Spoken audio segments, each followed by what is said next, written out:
Hello there, I'm Paul Beckwith, and in this video I'm going to talk about a smorgasbord of accelerating climate impacts and consequences on humanity as we continue to pump greenhouse gases into the atmosphere at accelerating rates and continue to ignore the pleas of climate scientists and many other people around the planet that say, we're going to hell in a handbasket, basically.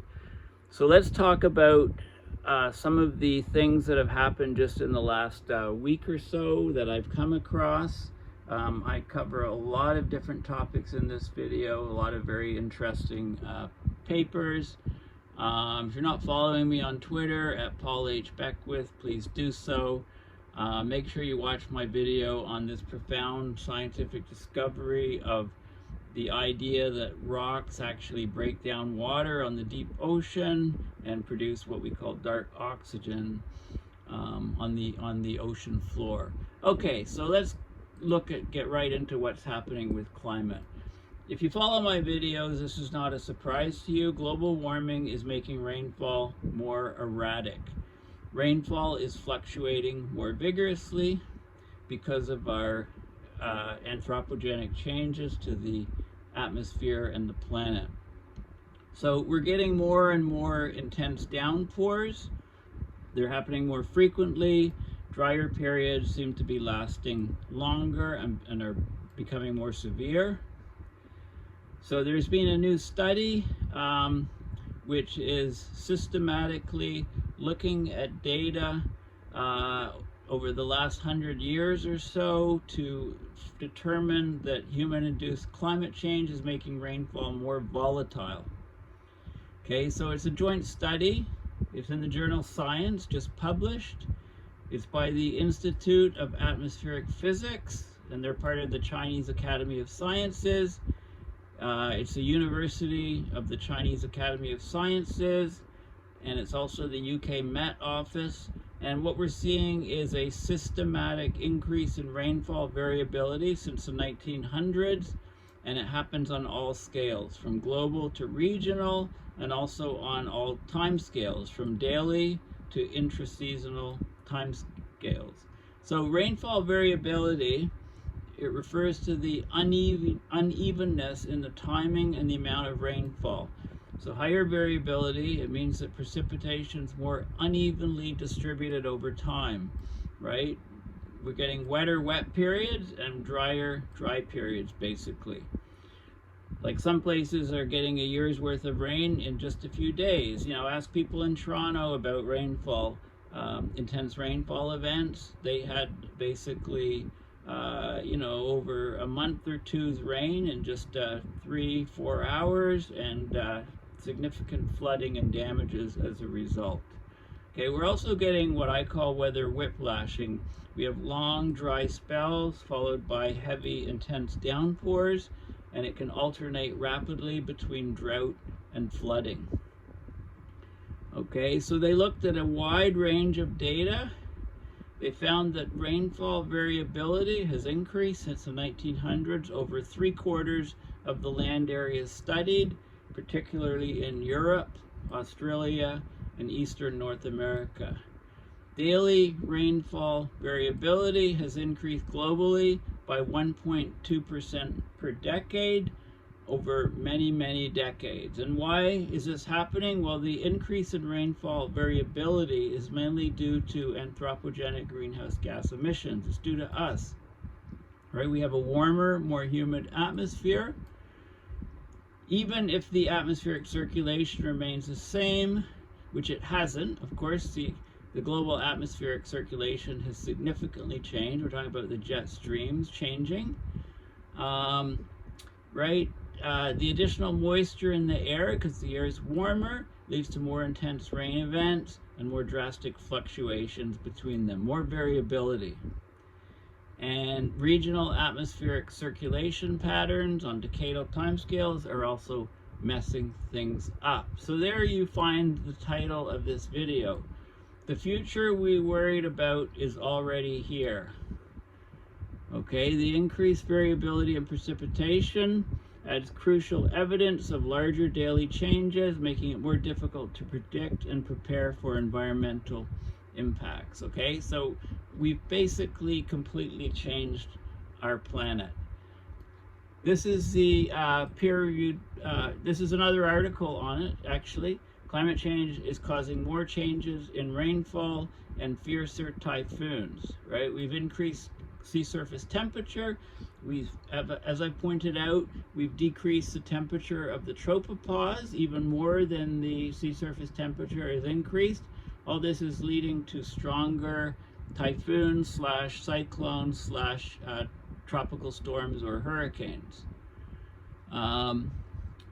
Okay, so climate change is driving changes in rainfall patterns across the world. Taiwan, the Philippines, and then China were lashed by the year's most powerful typhoon this week. Right, we had winds of 227 kilometers an hour or 141 miles per hour. Hundreds of thousands of people were evacuated on China's eastern coast. And they talk a little bit about the 75% of the world's land area seeing an increase in variability of precipitation or wider swings between wet and dry weather. And there's more and more variability. Higher water vapor in the atmosphere is the ultimate cause towards more extreme hydrologic phenomena. And the number of typhoons has, for example, and there's a lot of uncertainty and a lot of variability, a lot of changes that are expected and also unexpected. But obviously warmer sea surface temperature means that we get more tropical cyclones developing. They don't mention the temperature of the tropopause, which there'll be a surge of papers soon on that because that's having an even larger effect on the strength of these storms than the sea surface temperature. As I pointed out a few videos ago, the storms are getting stronger. Okay, water vapor in the lower atmosphere rises 7% for every degree Celsius increase. Tropical cyclone rainfall in the U.S. is surged by as much as 40% for each single degree rise in temperature. Okay, so lots of press on this change of rainfall. We can go to the science article. Anthropogenic amplification of precipitation variability over the past century, and we'll just talk about the abstract basically. So as the climate warms, the wettening or moistening of the atmosphere increases the extreme precipitation events. Precipitation variability also increases, so there's larger wet to dry swings or weather whiplashing. Precipitation variability has already grown globally, over 75% of the land area of the planet over the past century as a result of accumulated anthropogenic warming. The increased variability is seen across daily to intraseasonal timescales. Daily variability of precipitation increased by 1.2% each decade globally, particularly prominent over Europe, Australia, and Eastern North America. The increased precipitation variability is driven primarily by the thermodynamics linked to the moistening of the atmosphere, modulated at decadal timescales by global circulation pattern changes. So this poses new challenges for weather and climate predictions, and it really cuts into the resilience and the adaptation by societies and ecosystems. Okay, so this is a significant peer-reviewed paper finding. There's another interesting article I came across on the net effects of man-made or anthropogenic nitrogen, and how the net effect is that it actually has attenuated or slowed down global warming. Okay, so nitrogen fertilizers and nitrogen oxides from fossil fuels are known for their environmental damages, right? They pollute the air and drinking water, they lead to over-fertilization of water and land ecosystems, reduce biodiversity, and damage the ozone layer. But as far as climate is concerned, they have a net cooling effect. So we've been lucky on that aspect. Okay, so nitrogen exists as diverse forms in soil, water, and air, and it affects climate through various pathways. So 78% of air is nitrogen, elemental. Actually, it's just nitrogen bonding with nitrogen, two nitrogen atoms, and it's climate neutral, and it's not reactive. Okay, so all other nitrogen compounds are called reactive nitrogen, and they have direct or indirect effects on the global climate, sometimes warming, sometimes cooling. So nitrous oxide, which is also known as laughing gas, is mainly emitted from nitrogen-rich soils and fossil fuel combustion, and it's got a global warming potential of 300. Okay, it's 300 times more potent a greenhouse gas than CO2. It lives for a long time in the atmosphere.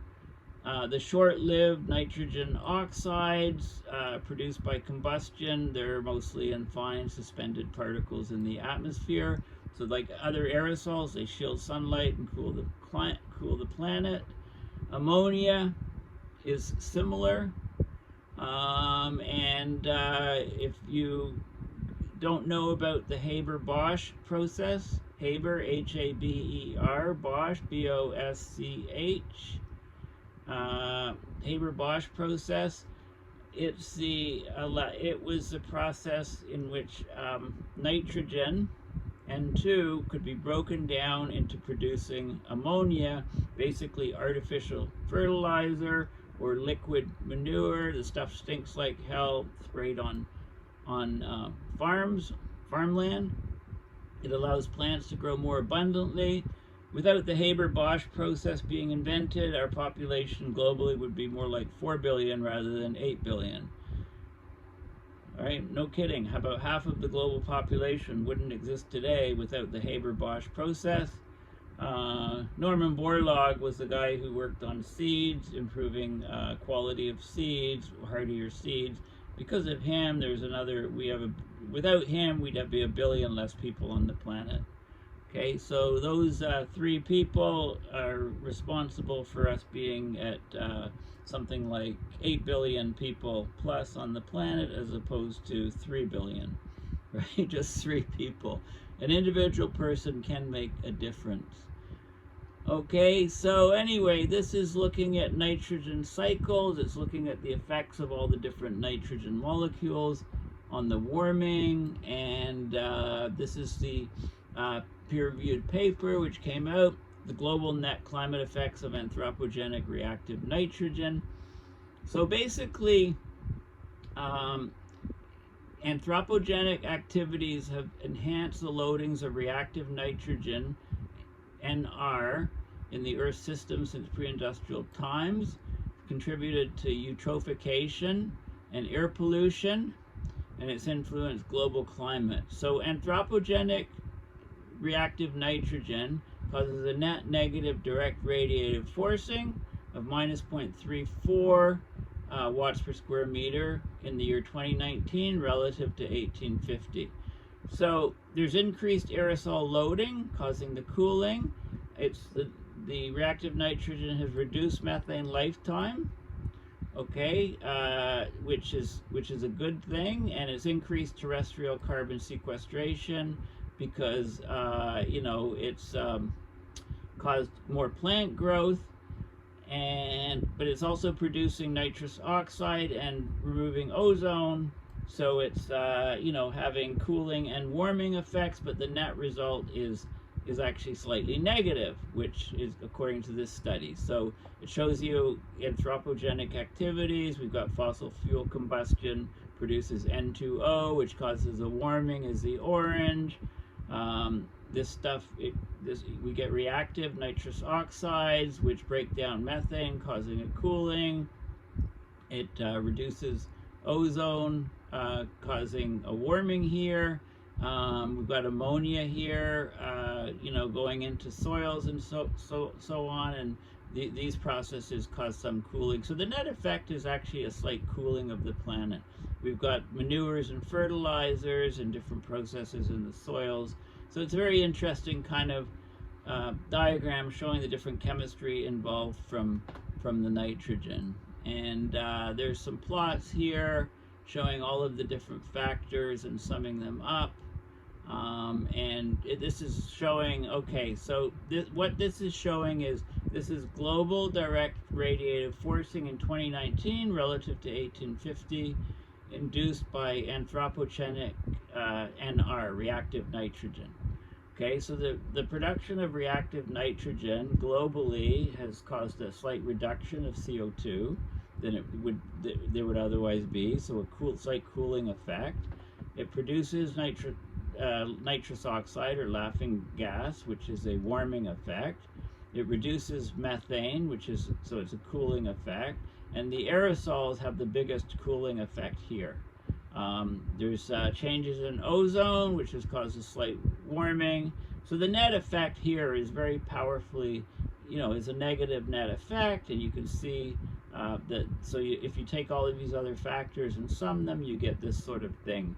So it's caused slightly a net cooling effect, and it looks at how things can change in the future, etc. So this is an interesting study. So climate change would be worse if we hadn't come up with the Haber-Bosch process, but arguably, they don't account for the population amounts, obviously. So, if our population would actually be 4 billion instead of 8 billion, if we didn't come up with this Haber-Bosch process, then the effects of climate change, etc., would be much less, because the population would be a half, right? And you could argue that present day we're partly in the soup because we came up with the Haber-Bosch process, and also because of Norman Borlaug's work. So because of the great increases in food production and yields, we could have much greater population levels. So it's just interesting to think about these factors.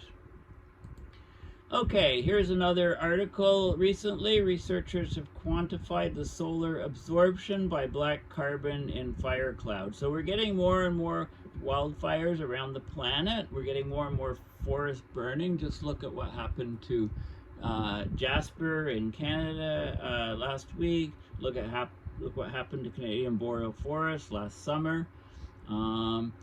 So we're getting these large-scale wildfires are becoming more common in our actively warming world.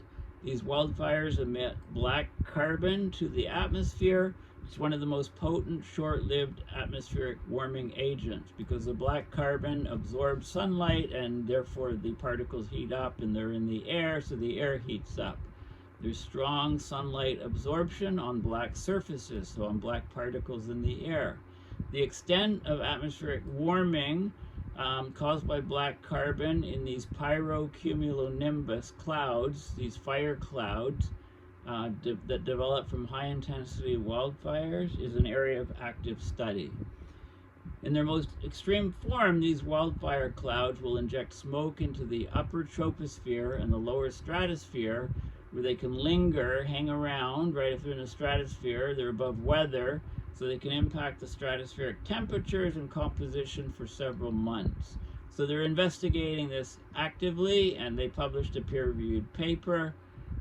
They made measurements from within the upper portion of an active pyrocumulonimbus thunderstorm in Washington State as part of the 2019 NOAA-NASA Fire Influence on Regional to Global Environments and Air Quality field campaign. Okay, so they flew a plane through all these areas and collected these particles in this pyrocumulonimbus cloud. They measured the black carbon particle size and the characteristics of the black carbon particles to estimate solar absorption. They found that the pyrocumulonimbus black carbon particle absorbs visible sunlight twice as much as just a black carbon particle emitted from either a smaller fire or from urban pollution. So these clouds are having a huge impact on atmospheric heating and therefore climate change. Okay, so black carbon injected into the lower stratosphere, the upper atmosphere, by recent pyrocumulonimbus events in Canada and Australia, so last year and in the years before that, they've basically traveled around the globe, persisted for months, and affected the circulation and radiative forcing across large regions. These thunderstorms, firestorms, are deemed responsible for 10 to 25% of the black carbon in the present day lower stratosphere. Impacts in both the northern and southern hemispheres. Okay, so this is an important study. A lot more work needs to be done on these black carbon particles. So this is the peer-reviewed study, open source in Nature Communications, light absorption enhancement of black carbon in a pyrocumulonimbus cloud. Okay, so just reading the abstract, these pyrocumulonimbus firestorm systems inject significant amounts of black carbon to the stratosphere. Once they're there, they stick around for several months. The injected black carbon, it warms the local stratospheric air because the solar radiation is greatly absorbed by these black particles, and that therefore perturbs the transport and spatial distributions of ozone and water vapor in the atmosphere. The black carbon containing particles in the pyrocumulonimbus smoke has very thick surface coatings made of condensed organic matter. That's unlike other black particles from smaller fires and from urban areas. So their absorption of radiation is enhanced, and they find that the population averaged EABS, which is the absorption enhancement factor. It's how much the absorption is increased over regular black carbon particles, and it's a factor of 2. It's at least twice as more absorption from these particles generated by these massive fires in these pyrocumulonimbus clouds. Okay, so this is a huge finding. So they actually flew planes through these clouds, collected particles, analyzed the particles, and they show that there's coatings on the outside, and so the absorption is about double that of typical black particles in the atmosphere. Okay, so this is a huge finding. They studied how the black carbon, the core diameter, this is a probability distribution from urban, from wildfires, and these are small wildfires, and from these pyrocumulonimbus clouds, and also the coatings, and they found these particles absorbed much more solar radiation than your run-of-the-mill black particles. So a very important study, shows that the effect of the clouds generated from these massive wildfires is much worse than we thought. Okay, everybody's talking about heat waves. So here's an article about asphalt burns, delirium, body bags, extreme heat overwhelms emergency rooms across the U.S. Okay, in 2023, there were more than 120,000 heat-related emergency room visits in the U.S. People are struggling with record-breaking temperatures. Okay, so they talk about this doctor. He's been in the emergency room for 40 years, and he could think of 3 moments in his career when he was terrified. One was when AIDS hit. The second one was COVID, when COVID hit, and now is today. This guy's in Phoenix. The city has unrelenting heat. Last month was the city's hottest June on record. Temperatures averaged 36 Celsius or 97 Fahrenheit. Phoenix is on track to have the hottest summer on record this year. Okay, so all of these situations were disasters, but the heat is going to get worse and it's ongoing. They're seeing patients coming into the ER with heat stroke, dehydration, asphalt burns. Typically people that come in with heat stroke, they're not talking at all. They're just breathing and gasping and are in very bad shape, he said, in the most severe cases. So as the climate crisis intensifies and shatters heat records, emergency rooms across the country are filling up with heat-sick patients. 120,000 heat-related emergency visits in 2023 alone. That's a huge increase from previous years, according to the CDC, the Centers for Disease Control and Prevention. And, many people are dying from this. It's happening, heat-related deaths are often undercounted, especially among outdoor workers. We need to really start thinking about heat waves as a disaster. Extreme heat is not recognized by the U.S. federal government as a disaster. There were 14 attorneys generals led by Arizona's Chris Mize who petitioned FEMA to declare wildfire smoke and extreme heat as major disasters, right? We call hurricanes, tornadoes, earthquake disasters. There can be a lot of casualties. But heat is a slow-rolling disaster. It goes on for weeks and months. The people who are being affected are just really, really sick. Okay, heat is the deadliest weather disaster, kills more people each year than hurricanes, floods, and earthquakes combined. Now, the biggest single killer is air quality. That's killing like 8 to 10 million people around the planet per year. Hospitals, we're already straining from being understaffed, overcrowded. They're still grappling with the COVID-19 pandemic, right? Of course, the millions of people in Texas that lost power during Hurricane Beryl, and then there was a heat wave. So there was an uptick in heat-related illnesses and so on, right? So this is a cascading set of disasters. It's not just one thing that gets you. Heat at night combined with power outages is making people get sick. You may have had a day when you exerted yourself, you go home, you drink some fluids, you have AC, and you can recover, but there's no recovery when you have no power and when the temperature doesn't drop at night. Since 1970, summers have warmed by an average of 2.5 Fahrenheit, with overnight temperatures are higher by 3 Fahrenheit across the U.S. So children, elderly and pregnant people, outdoor workers, those with chronic medical conditions, including diabetes and high blood pressure, are the most vulnerable to heat stress. Unhoused people are a high-risk group. They lack air conditioning, they have prolonged exposure, and unaddressed health issues, many of which heat exacerbates.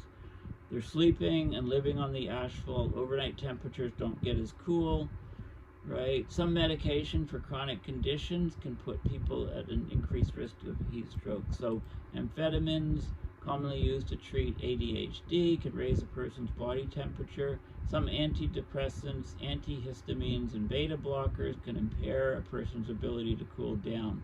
So if you're taking certain medications for psychiatric illnesses, these medications can interfere with your ability to sweat. And if you interfere with that, then your body core temperature can rise. Also, medications that are left in the car and exposed to extreme heat can suffer changes and be less effective. So other underlying conditions, including untreated mental illness, puts patients at high risk. Not being on medication for people who have schizophrenia, for example, is a problem. They sometimes make decisions that are not in their best interest. They might just walk outside to a point where they collapse. So how do we treat heat illness? And you can obviously do this at home. If you see somebody you think is being affected by heat illness, you ice packs onto the neck and groin areas, because these are places where there's a lot of blood flow, where bodies tend to sweat. Cool intravenous fluids can bring down body temperature and treat dehydration at the same time. Patients are sometimes so overheated they're delirious or they lose consciousness. That often indicates heat stroke when core body temperatures can reach 104 Fahrenheit. Speed is imperative to bring that temperature down, or internal organs start to fail. So physicians sometimes place patients affected by heat stroke in body bags filled with ice. And if it saves the person, great, and if it doesn't, well, it saves you one step, right? The person's already in a body bag. That's my gallows humor, by the way. I'm not serious about that. You've got to cool people quickly. Okay, so and then there's a growing problem with extreme heat damaging mental health, being the cause of mental health problems. Okay, so when we talk about climate impacts on mental health, they tend to focus on climate anxiety, right? But there's also extreme heat is causing by itself mental health issues. Not worrying about it, but directly. Okay, IPCC concluded with very high confidence, rising global temperatures have adversely affected mental health in regions around the world. Heat waves can trigger increases in both the hospitalization of people with mental health challenges and emergency psychiatric visits.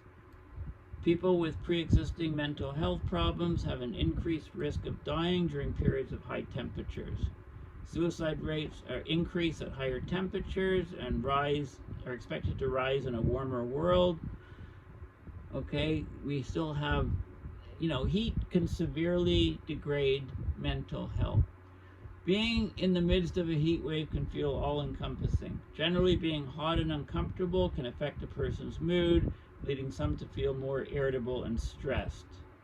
Research shows that people are more likely to tweet negative comments during a heat wave.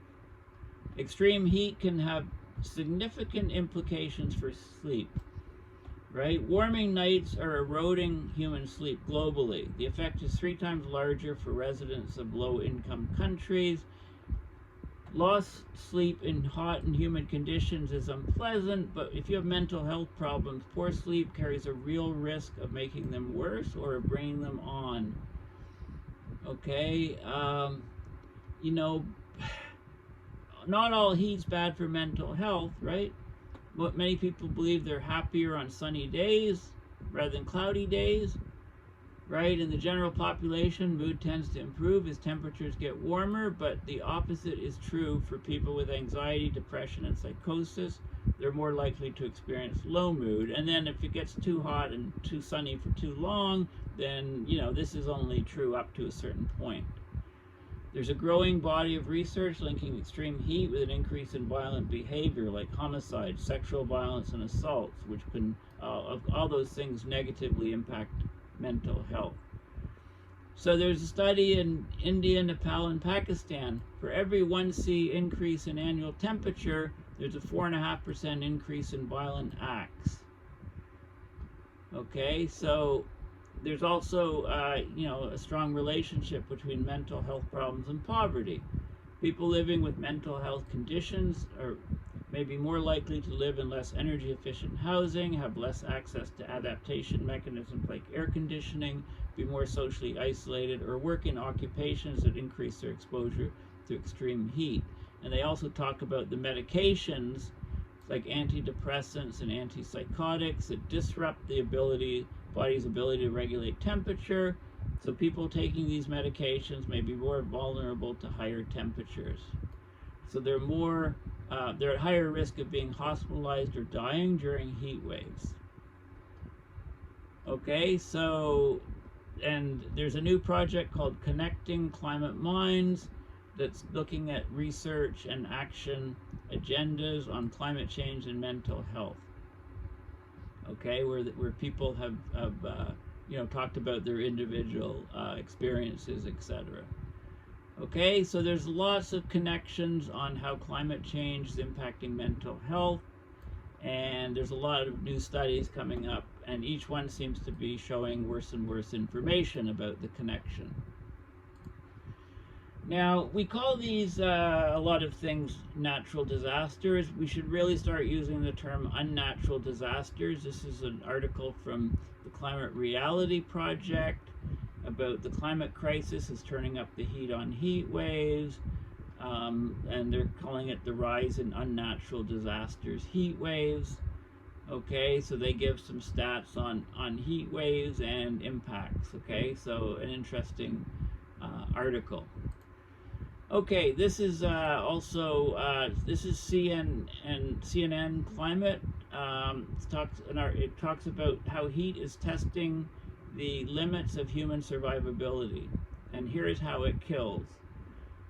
Okay, so here we had an ultra marathon runner, 37-year-old, used an app to plot an 8-mile loop in California. Temperatures crept into the 90s. This guy was doing a lightning pace, the first 5 miles at less than 6 minutes a mile. And then the GPS data from the watch shows he slowed dramatically, veered off the trail, had erratic steps. Temperature was over 100, failed to show up for a family lunch, took 3 weeks to find his body, found it under a tree, no traumatic injuries, just basically got heat stroke, heat exhaustion, heat stroke, and died. Okay, so heat can be deadly and get you just when you don't expect it. You know, people have died taking strolls in the midday sun. You can click on all these links to get the details. Family hike in a national park. At an outdoor Taylor Swift concert. Sweltering in their homes without AC. During the Hajj pilgrimage in June, around 1,300 people perished as temperatures pushed above 120 degrees Fahrenheit in Mecca. So heat is the deadliest type of extreme weather. The human-caused climate crisis is making heat waves more severe and prolonged. Added humidity to the mix, and we approach the limits of human survivability. Okay? I like this statement. We've essentially weaponized summer. Okay? Some people are more vulnerable to heat than others. The very old and the very young are more vulnerable. No one's immune, not even the world's top athletes. Many are expressing anxiety as temperatures are forecast to soar past 95 degrees this week in Paris as the Olympic Games continues. So how does heat attack the body? Well, there's a heat chamber. They put people in and they measure their vital signs and see how heart rate, blood flow to the brain, skin temperature change while subjects are at rest or doing light exercise on a bike. So there's a heat room. It starts at 73 degrees, ramps up to 104. Then there's extreme humidity going from a dry 20% to 85%. That's the killer, the humidity that you can't acclimatize to.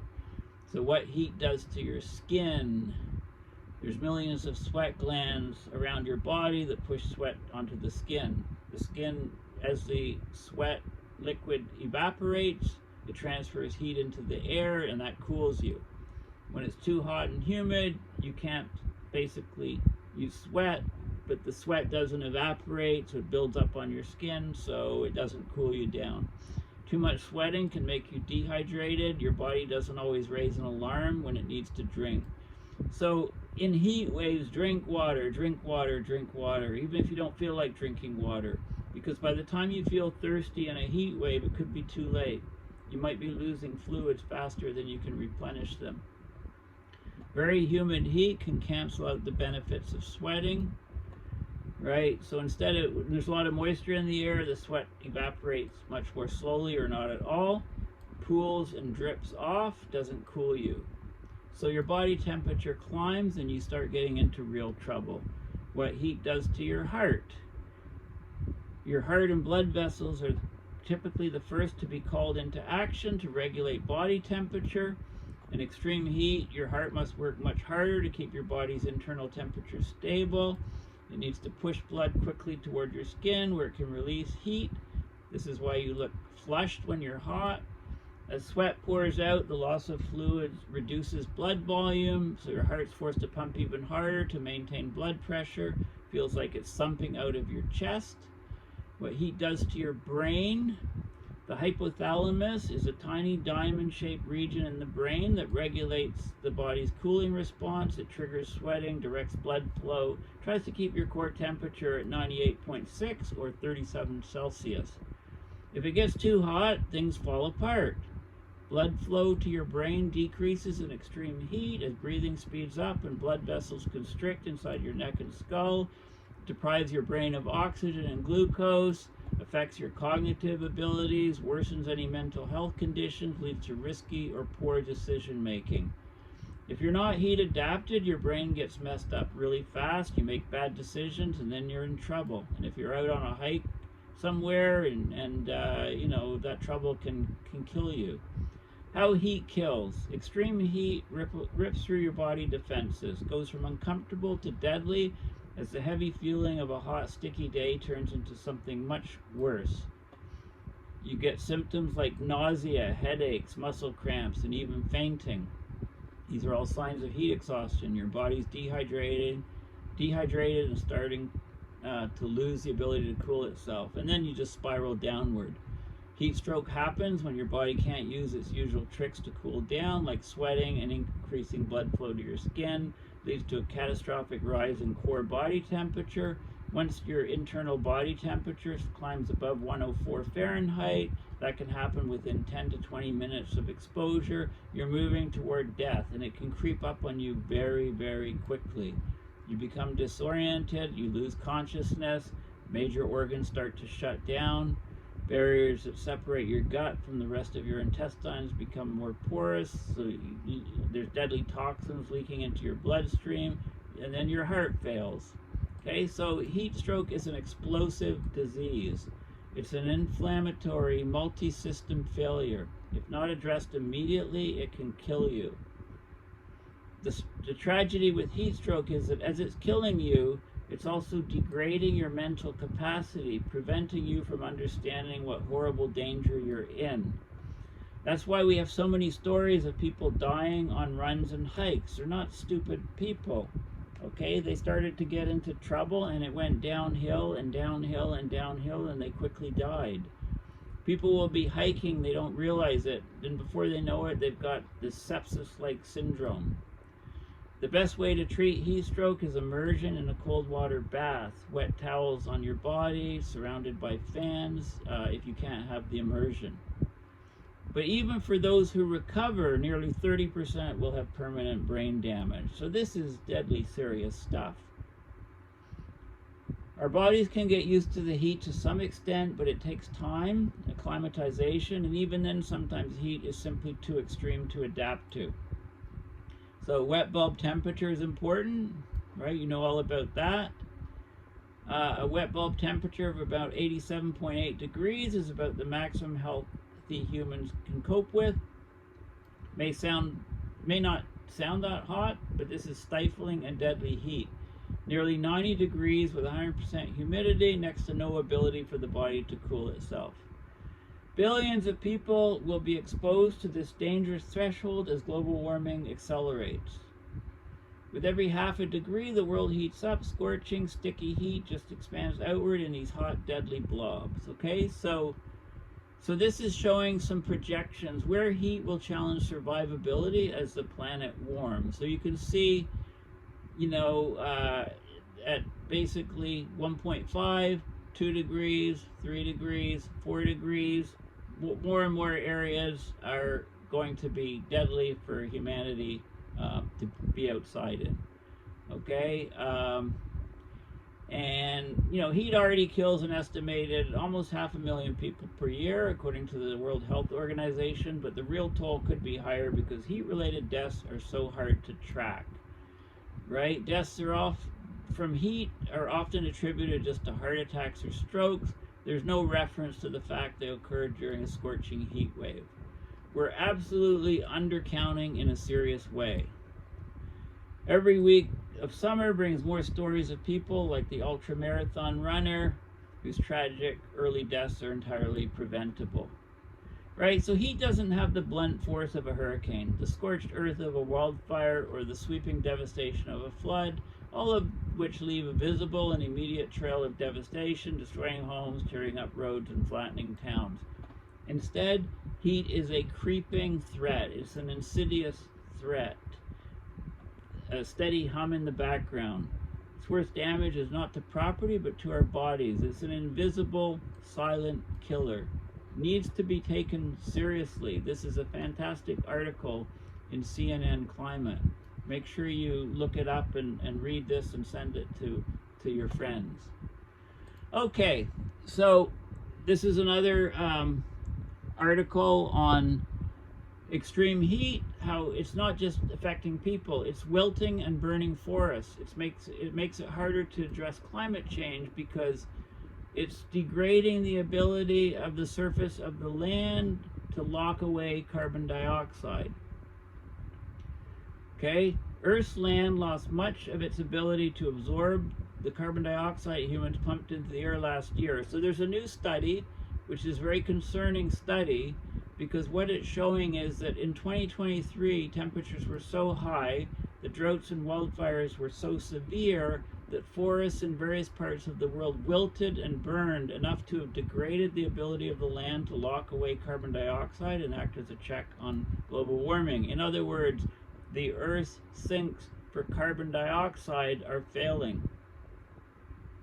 Okay, it's just 1 year of data, but if extreme warming continues, society risks losing the best friend of humanity in the Earth's land. The Earth's continents act as a carbon sink. The carbon CO2 that we emit is absorbed by the growth of plants. It's locked in wood and soil, right? And the Earth is saying, okay, I can't take up anymore. There's too many fires, there's too much heat, too much plant vegetation is dying. So therefore, the CO2 in the atmosphere is spiking.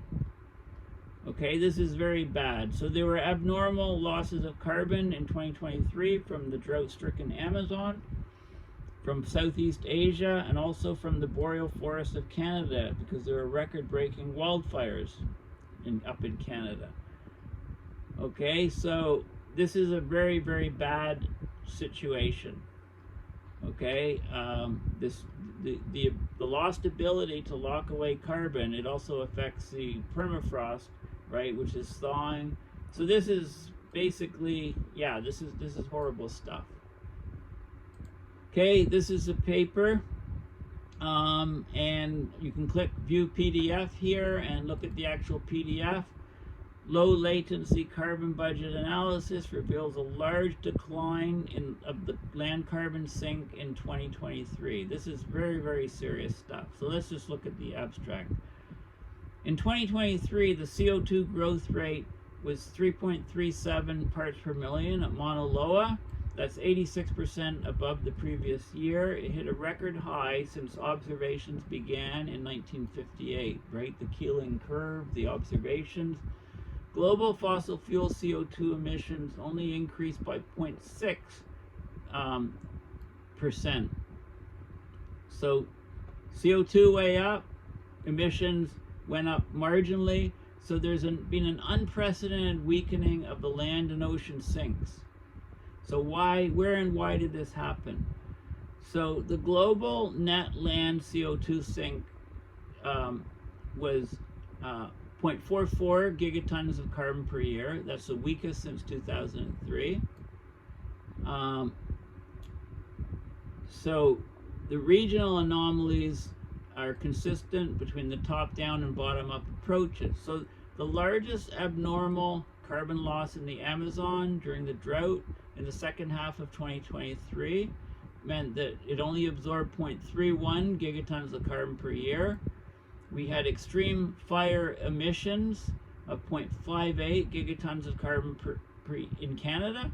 We had a loss in Southeast Asia of 0.13 gigatons of carbon per year. Land uptake of CO2 since 2015, north of 20 degrees north, declined by half. The tropics recovered a bit, then switched to a carbon loss during the 2023 El Nino. Okay, the ocean sink was slightly stronger than normal in the equatorial eastern Pacific due to reduced upwelling from La Nina's retreat, development of El Nino. Okay, so there was a gross carbon loss of 1.73 gigatons of carbon per year. So the record warming in 2023 had a strong negative impact on the capacity of terrestrial, land-based ecosystems to mitigate climate change. Okay, so this is a very extensive paper. I should probably talk about this in a whole separate video, but I just wanted to bring it to your attention. Here's some annual CO2 growth rate, parts per million per year, just a steady rise. 2023, very bad year, and the flux from different sinks and so on. show that the amount absorbed in the earth was much lower. Lots of figures, lots of data. Okay, I should probably talk about this in a whole separate video. Life at 115 Fahrenheit. A sweltering summer pushes Las Vegas to the brink. Okay, Las Vegas is one of America's fastest growing metro areas. It just keeps getting bigger and bigger, and the record heat there is killing more and more people. So I guess you just need to go, if you're in there, in that place, you just need to spend all your time in air-conditioned, air-filtered casinos. Okay, so, this, it's always been hot in Vegas. But a string of brutal heat waves this summer has pushed Sin City to a deadly simmer. Okay, there's 2.3 million people who call the valley home. When temperatures climb, shadeless streets are hot enough to cause second-degree burns in seconds. Temperatures in Las Vegas are rising faster than almost anywhere else in the U.S. Okay, I've been living here since 1972, and it would get hot, but not this kind of hot. Okay, there's so much more concrete being put in this area. AC is basically the difference between life and death, access to AC.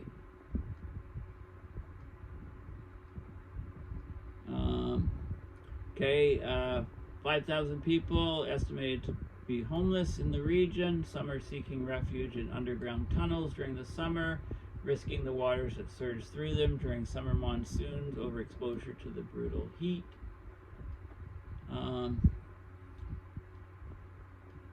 Okay, there was this woman whose leg was amputated after she got third-degree burns from passing out on the scalding hot sidewalk. She now uses a wheelchair. Just last week, aid workers rushed to revive another woman, age 81, who passed out in an encampment. They found her surrounded by her pet dogs, who'd all died in the heat. They were able to save her, but the story doesn't always end that way. Okay, there's more and more fatalities from the heat. The actual toll is much higher than is being counted. Okay, many people are dying. They're not being counted in the fatality list. Some are in the underground tunnels being swept away by water. The city is putting more and more cooling stations in place, planting trees, trying to do things, but the heat is unrelenting. Okay, so this is not normal. Okay, is the growth, it's still growing like crazy, the area. Housing insurance is melting down in several property markets. Climate change is rendering old assumptions obsolete. So it's becoming, with the end of climate stability, it becomes, the insurance market is having higher and higher losses, each year, and therefore insurance becomes more and more expensive, and eventually areas that are, at high risk of flooding and wildfires, etc., those houses are becoming less and less insurable because the market can only tolerate rates so high. Okay,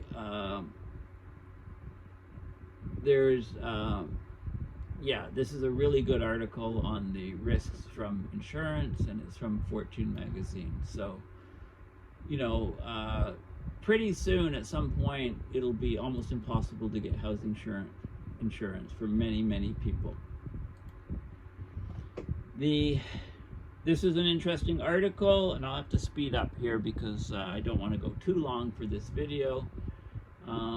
The causes and multi-year predictability of the rapid acceleration of U.S. Southeast sea level rise after 2010.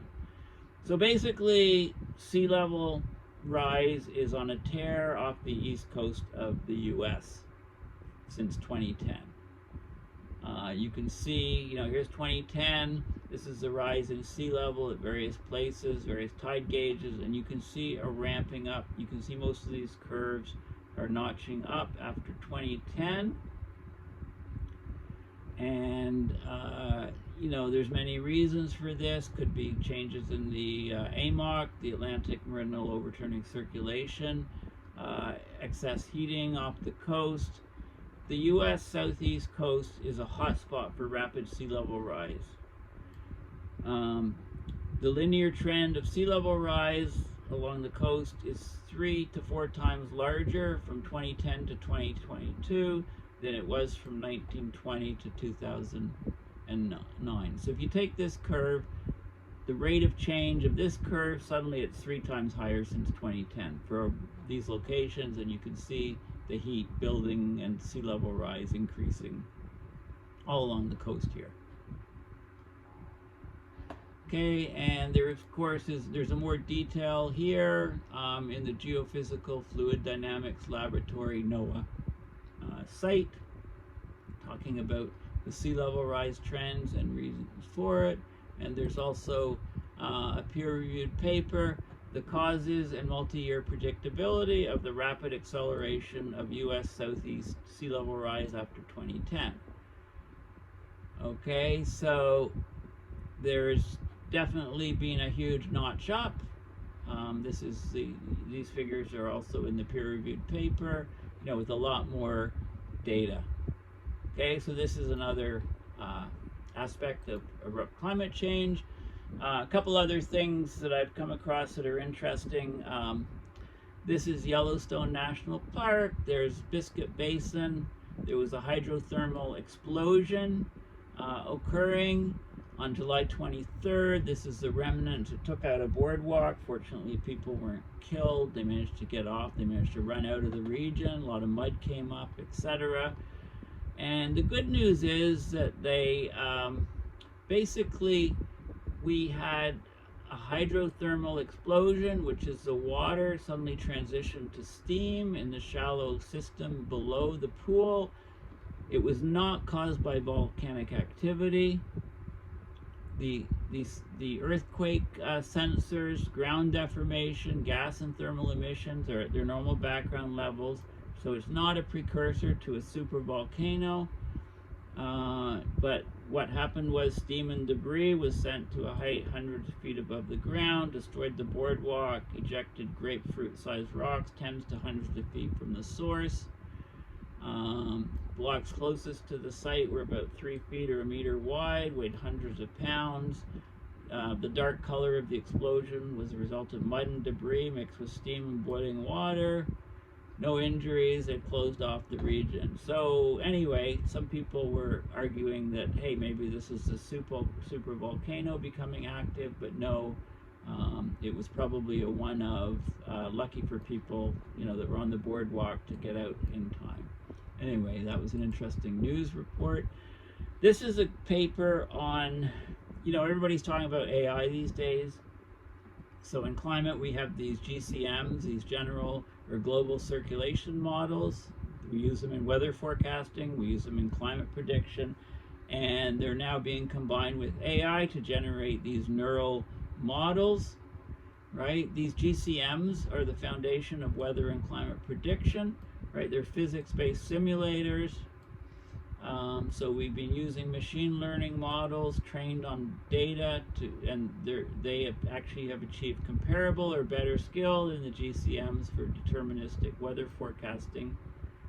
Okay, there's pros and cons with using them. It's still in early stages, but you have what you know in the physics and different layers, and then you put it into a neural network, and then it gives tendencies and things, and you can compare that to the straight numerical results and find that there are some forecasting that is better using the neural networks in these general climate models. So we'll be hearing a lot more of that you know, as time goes on. Humans have induced changes in the global meridional overturning circulation.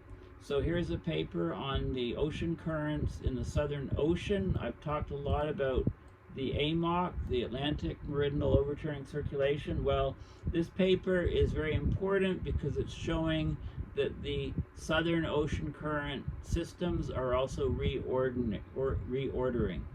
So the global meridional overturning circulation, GMOC, is expected to change significantly, and that can disrupt the global redistribution of ocean properties. It sustains marine ecosystems, the carbon cycle, etc. Okay, they've found that there's been significant changes in the GMOC that have already occurred since the mid-50s, most notably in the upper and lower overturning cells in the Southern Ocean. Okay, so the upper cell, ocean current cell in the Southern Ocean, has expanded poleward into denser water. It's strengthened by 3 to 4 sphere drops since the mid-70s. The lower overturning cells have contracted and weakened by a similar rate during the same period. Okay, so there's been changes in the Southern Hemisphere Ferrel cell, increases in the westerly wind currents, surface buoyancy loss, increasing Antarctic meltwater discharge from the glaciers, a change in ozone depletion, etc. So the ocean currents are readjusting in the Southern Hemisphere, and it's underway in the South Atlantic, the Indo-Pacific Ocean since the mid-2000s in response to Southern Ocean changes.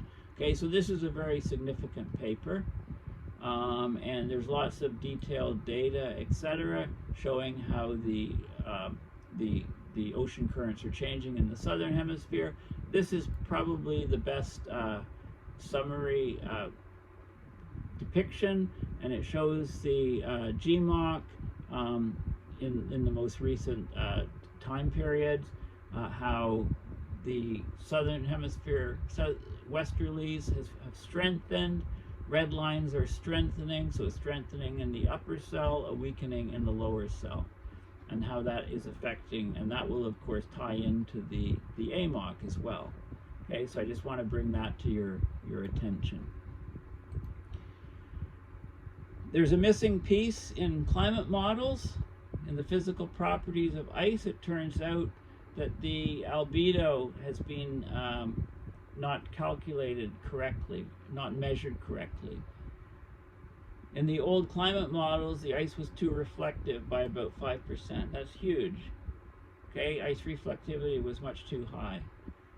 Okay, so the albedo is actually much lower, so there's more absorption, so of course there's more melting, the ice is darker than we thought. There's effects like algae, dust on albedo, and so on. So they've done a more detailed analysis in this study, and I think I have the peer-reviewed paper. It's an open access. So the effect of physically based ice radiative processes on the Greenland ice sheet albedo and surface mass balance.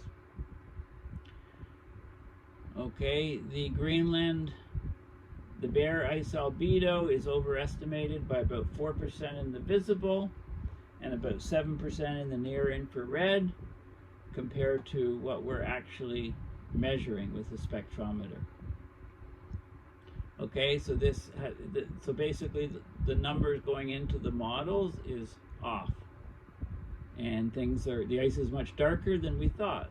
I mean, so that's not good news for Greenland ice. COP29 coming up in the end of this year. It's in Baku, Azerbaijan. Well, the host running the conference, they're seeking $1 billion from fossil fuel producers for this climate fund. I guess maybe I'll see this if I go. Oil drilling equipment in the Caspian Sea near Baku. This is from 2017. And of course, the oil nation is hosting COP29 this November. So fossil fuel producing countries and companies are being asked to pay into a new international fund to help poor countries cope with the effects of the climate crisis. So the Climate Finance Action Fund, right? They're trying to raise $1 billion from fossil fuel companies, right? And the idea is that the fossil fuel industry has caused the climate crisis. They must be adequately penalized to pay for transition and climate damages. They're seeking at least $1 billion from 10 countries and big companies to capitalize the fund. The fund will be headquartered in Baku, the capital of Azerbaijan, and it relates to the COP. So they've set this up. Okay, so there you go. Conspiracy theories swirl about geoengineering, but could it help save the planet? Really interesting article. It talks about the rise on social media about the idea of geoengineering, the idea of cooling the planet. You know what I think about it. We absolutely have to cool the planet. We can't slash fossil fuel emissions enough. Cooling the planet is actually already a multi-billion-dollar industry, according to this article. And of course, there's lots of conspiracy theories about geoengineering and so on. So worldwide, there's been twice as many mentions of geoengineering this year on X, formerly known as Twitter, than over the last 6 months of 2023. So there you go. It's a hot topic. The most advanced area is direct air capture. Okay, they remove about 10,000 tons of CO2 per year, but it needs to be scaled up. It's making no difference since we emit 35 billion tons. Okay, so anyway, it may sound like science fiction, but it's less weird than it seems.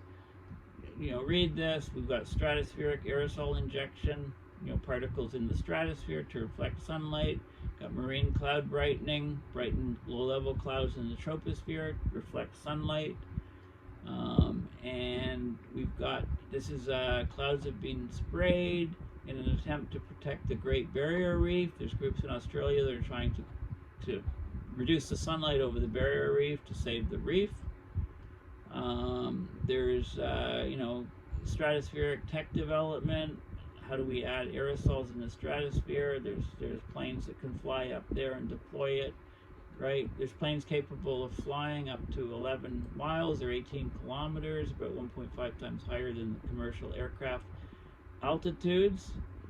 Right, we need millions of tons of sulfur dioxide. Mount Pinatubo, of course, injected sulfur into the atmosphere, 15 million tons, cooled the planet about half a degree for up to 3 years. Okay, so we know that this, there's idea of cooling credits. 2 grams of sulfur dioxide will offset 1 ton of CO2 warming for a year. There's a U.S. company that's selling these cooling credits. For a fee, they'll send a balloon filled with sulfur dioxide into the stratosphere. It will burst and release the gas. Okay, so there's some interesting things here. It talks about the chemtrail, widely debunked conspiracy theory.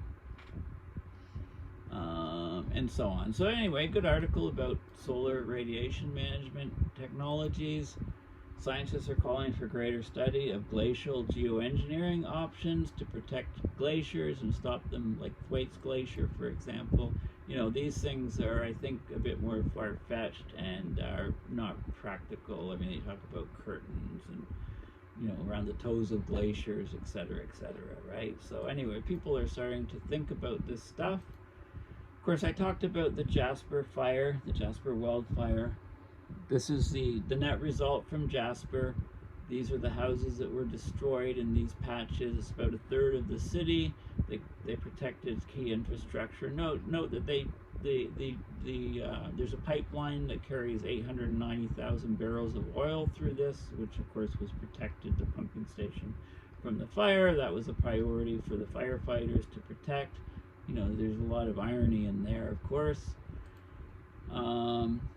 The mayor's saying we did everything possible. Parks Canada is. All the politicians from all levels of government, mayor, Alberta government, Canadian government, they're all, running around saying we did what we could. They had 2 days warning and they couldn't protect the city. They talk about, how the fires are getting worse and so on. But, it sounds utterly, pathetic in my opinion.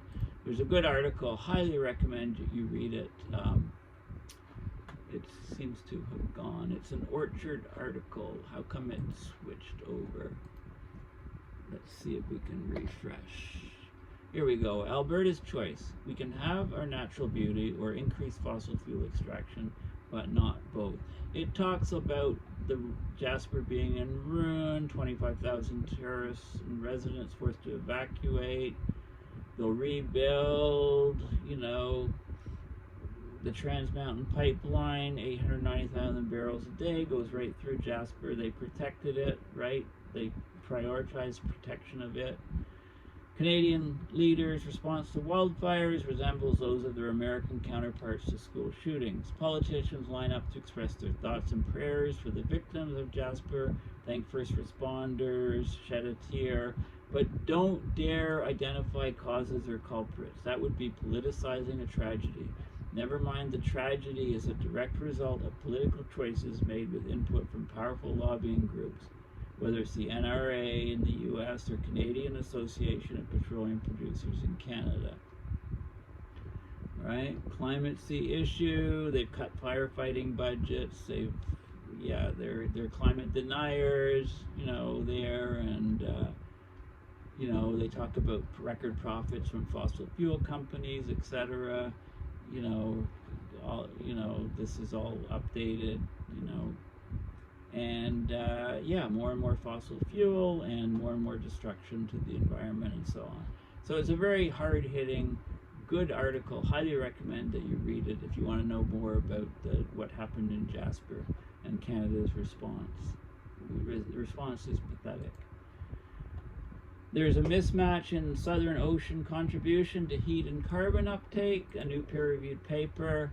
Basically, the Southern Ocean accounts for 83% of global heat uptake and 43% of global ocean carbon uptake. Okay, so how those numbers are changing and how they derive those numbers is the subject of this peer-reviewed paper. Okay, let's talk about a couple other things. I've seen Twisters twice, loved the movie. Here's what the experts say. Okay, so first of all, they deployed, can tornadoes be tamed? That's the question, right? And they talk about using silver iodide to cause rain in the tornado, and then a polymer to absorb moisture. So I had a quick look at that.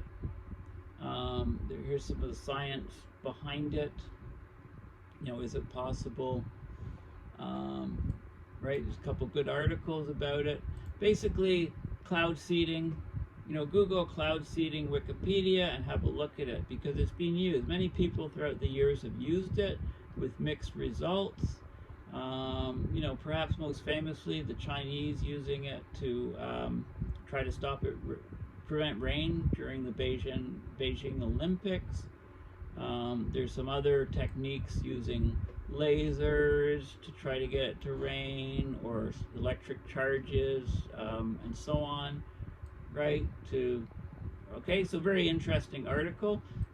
Silver iodide is often used to try to trigger rainfall from clouds, and there was a Project Storm Fury where the government tried to weaken tropical cyclones by seeding them with silver iodide, run by the US government from 1962 to 1983. So you might want to read that to see what they've tried to do in terms of tropical storms. And sodium polyacrylate is what they use in the movie to try to pull moisture out of the storm.